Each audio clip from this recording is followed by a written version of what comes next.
Salut à tous, on se retrouve pour le classement ainsi que toute l'actualité du Weekly Shonen Jump numéro 44, un numéro marqué par une très bonne nouvelle pour les fans de My Hero Academia, enfin bref, découvrons tout ça après l'intro.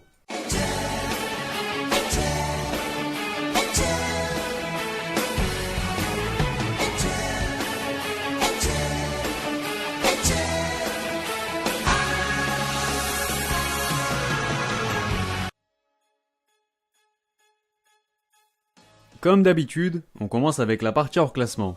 Et c'est donc Inomaru Sumo qui profite de la couverture ainsi que des premières pages couleurs du magazine, histoire de faire la promotion de son anime qui débutera le 5 octobre prochain. Ce dernier fera même 12 épisodes. Les autres pages couleurs reviennent quant à elles au rookie Actage ainsi qu'à Black Clover qui en ajoute une à son palmarès. On n'oublie pas de mentionner la présence du one-shot Miss no Kaiboroku de Yuto Saezu qui s'offre lui aussi une petite page couleur. Les nouveautés Shishunki Renaissance David Kun et Jimoto Gajapa ne sont pas encore classées, histoire de les intégrer au mieux dans le magazine.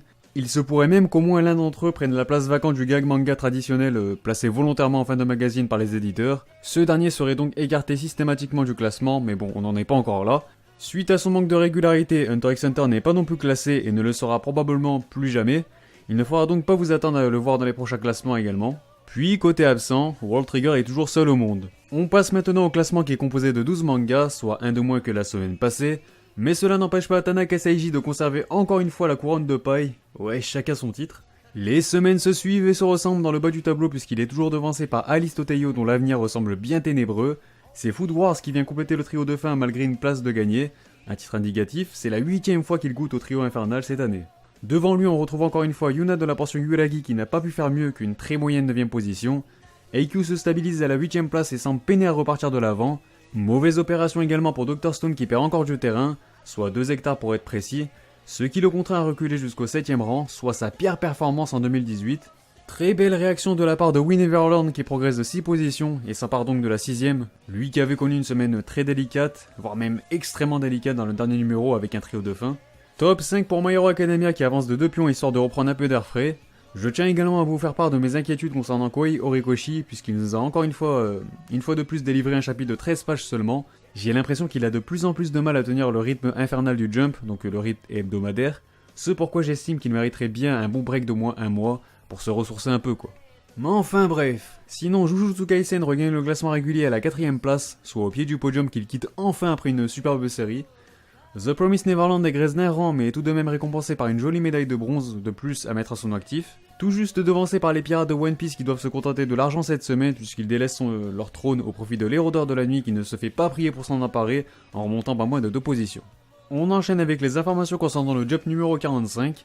C'est Dr Stone qui aura l'honneur de figurer sur la couverture et de bénéficier des premières pages couleurs du magazine. De quoi sans doute lui permettre de respirer un peu, de repartir de l'avant suite à ces dernières semaines un peu plus difficiles que ses standards habituels en termes de classement. Les autres pages couleurs reviendront encore une fois à Actage pour la 2ème semaine consécutive, ainsi qu'au one-shot Smart Debut de Takashi Uchiyama, à Purin Purin Yoshida no Karei Naru Jinsei de Jokei Ando, et au one-shot Matagi to Gakusei de Kenosuke Nagata. Sur ce, place à la rubrique actualité. On va commencer par la grosse news de la semaine puisque c'est dans ce numéro 44 du Jump que l'on a appris que le manga de My Hero Academia de Kohei Horikoshi allait déjà bénéficier d'une 4ème saison. On n'a pas encore de date précise même si on peut déjà se douter que ce sera probablement pour 2019 ou 2020 maximum. En attendant, comme vous pouvez le voir, un premier teaser est déjà sorti, vous le retrouverez en description.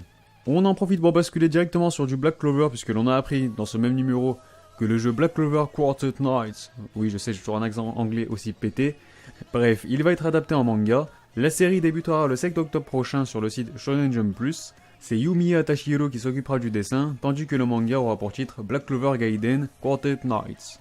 Mis à part ça, le tirage total des 2 premiers tomes de Jujutsu Kaisen s'élève déjà à plus de 300 000 exemplaires, un autre indicateur de sa montée en puissance.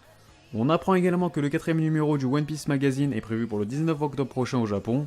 Et enfin, je vous en parlais la semaine dernière, on a enfin un visuel des personnages inédits d'Akira Toriyama qui intégreront le roster de Jump Force. On arrive à la rubrique couverture avec notamment les volumes qui paraîtront le 4 octobre prochain au Japon. On commence par le tout premier opus de Tanaka Seiji, le 3ème et dernier volume de Noah's Note que je trouve assez joli pour le coup, le tome 6 de Boruto qui reste ma couverture favorite du mois personnellement, Yuna de la portion Yuragi est également de sortie avec son 12ème opus, suivi du 22ème volet du manga de sport Inomaru Sumo, puis comme dit le dicton, un manga de sport est toujours suivi par un manga de sport, Cette phrase n'a aucun putain de sens, mais Eikyu sera lui aussi au rendez-vous avec son 34e volume.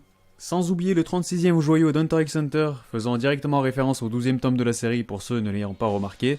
Et enfin, on a également du Gintama avec son 75e volume, toujours aussi fidèle au style des Daiki Sorashi. Pour conclure, on passe comme d'hab au Top Oricon, vous connaissez la chanson.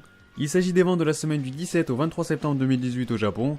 Et on entame ce top avec le 19e tome de My Hero Academia, qui effectue un retour, et même un nouveau retour dans le top 50 à la 49e place, suite à ses 14 000 copies vendues, de quoi lui permettre de frôler les 700 000 unités au total.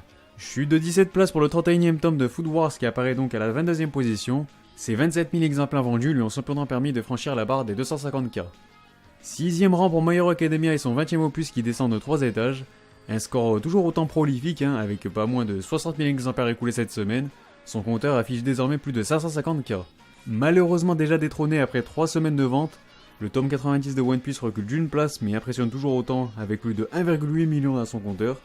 Enfin bref, je vous rappelle que vous pouvez retrouver systématiquement le top Oricon complet ainsi que toutes les sources de mes informations sur le site Okashi et dans la description. Sur ce, la vidéo est terminée, n'hésitez pas à réagir sur celle-ci et sur le classement dans les commentaires. N'oubliez pas le petit like si vous avez aimé la vidéo ou le dislike si vous n'avez pas aimé. Et de vous abonner si ce n'est pas déjà fait pour ne pas manquer les prochains classements. Pour ceux qui veulent soutenir la chaîne, je vous rappelle que vous pouvez le faire sur ma page Utip en description. Enfin bref, portez-vous bien et surtout moi je vous dis, on se reverra.